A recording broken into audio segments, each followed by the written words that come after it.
أعوذ بالله من الشيطان الرجيم.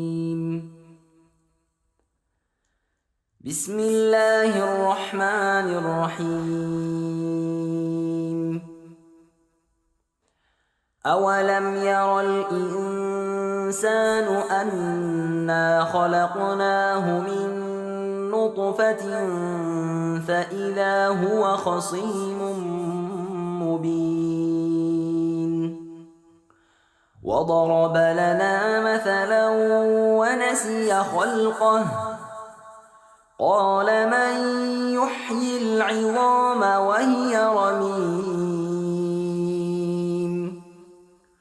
قل يحييها الذي أنشأها أول مرة وهو بكل خلق عليم الذي جعل لكم من الشجر الأخضر نارا فإذا أنتم منه توقدون أوليس الذي خلق السماوات والأرض بقادر على أن يخلق مثلهم بلى وهو الخلاق العليم إنما أمره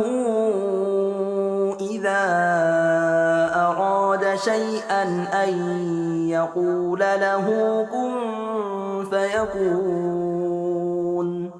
فسبحان الذي بيده ملكوت كل شيء وإليه ترجعون